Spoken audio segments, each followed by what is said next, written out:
Hi to all, एक बार फिर से आप सबका स्वागत है एसएससी वाला यूट्यूब चैनल पे। और आज हम लोग बात करने वाले हैं एक बार फिर से 8 पे कमीशन के बारे में। ये डिस्कशन एक बार फिर से आपको इसलिए देखने को मिल रहा है क्योंकि बहुत सारे स्टूडेंट के दिमाग में पहले तो ये एक सवाल खड़ा है कि मैम ये जो पे कमीशन आने जा रहा है ये सेंट्रल के लिए है, स्टेट के लिए नहीं होगा क्या। दूसरी चीज, लोगों को ऐसा लग रहा है कि अगर ये लागू हो जाएगा, हो ही जाएगा अब तो क्या सैलरी जो है वो 2 टाइम्स हो जाएगी, यानी कि जितनी सैलरी है, सपोज करिए अगर सैलरी किसी की 1 लाख रुपए है तो वो 2 लाख हो जाएगी क्या। तो आइए जरा इसको एक बार से डिस्कस कर लेते हैं कि कैसे ये कैलकुलेट की जाती है। सबसे पहली चीज, 7th पे कमीशन जो है ये 2025 31 दिसंबर को खत्म हो जाएगा, यानी कि इसका जो ड्यूरेशन था वो 2016 से लेके 2026 था। तो इससे पहले कमेटी बना के यहाँ पे डिसाइड किया जाएगा कि जो 8 पे कमीशन आएगा उसके अंदर सैलरी में इंक्रीमेंट कितना होगा, पेंशन में इंक्रीमेंट कितना होगा और जो अलाउंसेस हैं उसमें इंक्रीमेंट कितना किया जाएगा। तीसरी चीज इसमें यह है कि ये जो पे कमीशन आ रहा है ये सेंट्रल गवर्नमेंट के एम्प्लॉइज के लिए आ रहा है, यानी कि वो लोग जो सेंट्रल के अंदर काम करते हैं, नॉट स्टेट की यहाँ पे बात ही नहीं हो रही है। हाँ, वो बात अलग है कि जब ये चीजें सेंटर में आती हैं तो बहुत जल्दी उसको स्टेट के अंदर भी लागू कर दिया जाता है, डेफिनेटली हो जाता है। बट अभी जो बात हो रही है वो सेंट्रल गवर्नमेंट के एम्प्लॉइज की बात की जा रही है, यानी कि वो पर्सनालिटी जिनकी सैलरी कहाँ से जाती है, जिनकी सैलरी जाती है कंसोलिडेटेड फंड ऑफ इंडिया से। ओके, अब पॉइंट यहाँ पर ये है कि सैलरी में इंक्रीमेंट होगा कितना, है ना। बातें तो यहाँ पे चल रही हैं कि भाई ये आने जा रहा है तो सैलरी अगर किसी की 1.5 लाख है तो उसकी जो सैलरी है वो 3 लाख हो जाएगी, यानी कि ट्वाइस देखने को मिलेगी।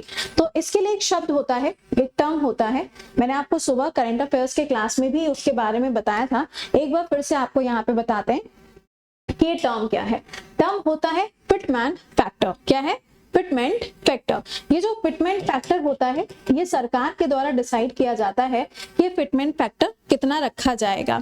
ये जो फैक्टर होता है ना, यही डिसाइड करेगा कि आपकी सैलरी में कितना फिगर मल्टीप्लाई होना है। सपोज करिए फॉर एग्जांपल अगर हम 7th पे कमीशन की बात करें तो 7th पे कमीशन में जो फिटमेंट फैक्टर था ये कितना था? ये था 2.57 और बोला जा रहा है कि ये जो 8 वाला आएगा इसमें होना चाहिए 2.86 के अप्रॉक्स जो फिटमेंट फैक्टर है वो होना चाहिए।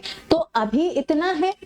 अगर हम 6 की बात करें तो 6 में 1.86 था और डिमांड की जा रही है कि 8th वाले में कितना होना चाहिए? 2.86 होना चाहिए। तो ये फिटमेंट फैक्टर से कैसे हम सैलरी को कैलकुलेट करते हैं? तो सपोज करिए कि जो बेसिक पे है, फॉर एग्जाम्पल अगर हम देखें कि बेसिक पे जो है ना,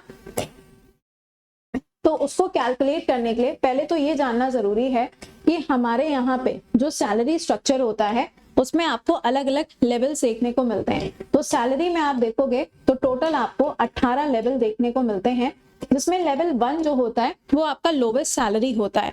लोवेस्ट सैलरी में सपोज करो कितना है? 18,000 रुपए, ठीक है। और यहाँ पे फिटमेंट कितना था? 2.5 था। तो इसमें हम क्या करेंगे? सिंपली मल्टीप्लाई कर देंगे किसका? 2.5 का। अब यहाँ पे डिमांड की जा रही है कि जो फिटमेंट फैक्टर होना चाहिए ये कितना होना चाहिए?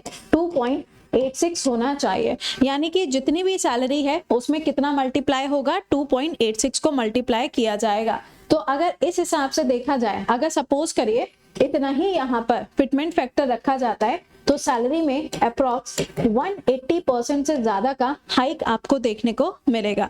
ओके, तो ये चीज यहाँ पर आपको देखने को मिल रही है। अब सपोज करिए फॉर एग्जाम्पल कि जो सरकार है वो क्या करती है, वो यहाँ पर सैलरी को इंक्रीज करने के लिए जो फिटमेंट फैक्टर है, सपोज करिए कि इसको सरकार ने 2.8 की जगह पर, सपोज करो 2.8 नहीं किया है, सरकार ने बोला कि हम जो सैलरी हाइक करेंगे वो कितना करेंगे? 30% करेंगे। तो अगर 30% किया जाएगा तो फिटमेंट फैक्टर जो है वो अप्रॉक्स कितना होगा?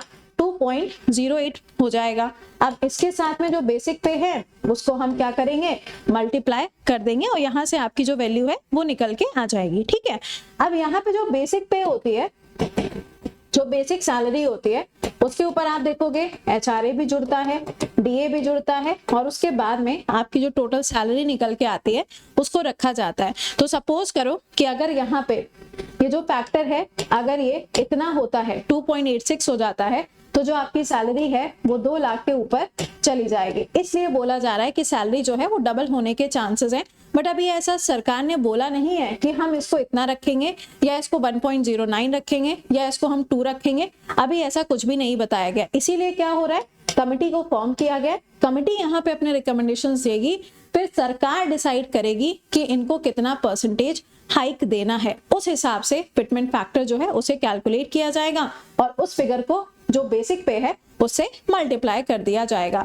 अब यहाँ पे एक और चीज आपको देखने को मिलेगी, इससे करीबन 1 करोड़ से ज्यादा एम्प्लॉइज जो हैं उनको प्रॉफिट मिलने वाला है।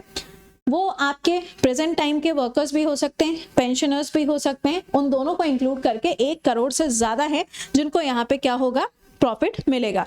तो इसीलिए यहाँ पर बोला जा रहा है कि अगर सपोज करिए इतना हो जाता है तो क्या हो जाएगा, सैलरी आपकी 2.5, 3.5, 4.5 के अप्रॉक्स जा सकती है। तो ये है 8 पे कमीशन के बारे में। अभी कितना होगा, 7th वाले में 2.57 था, अब बोला जा रहा है कि 2.86 कर देना चाहिए और इसको बेसिक पे से मल्टीप्लाई किया जाएगा। तो ये यहाँ पर इस आर्टिकल के अंदर था कि सैलरी कितनी हो सकती है, ये डिपेंड करेगा फिटमेंट फैक्टर के ऊपर जो मैंने आपको बताया। लेकिन आप मुझे एक चीज और बताइएगा कि ये जो पूरा पे कमीशन है ना, इसको लागू करने के लिए कौन सी मिनिस्ट्री रिस्पॉन्सिबल होती है, ये कमेंट बॉक्स के अंदर जरा आंसर करके बताइएगा। मिलेंगे आपसे नेक्स्ट सेशन में कल सुबह 7 बजे। तब तक खुश रहिए, मुस्कुराते रहिए, keep learning, keep revising, bye bye and take care to all.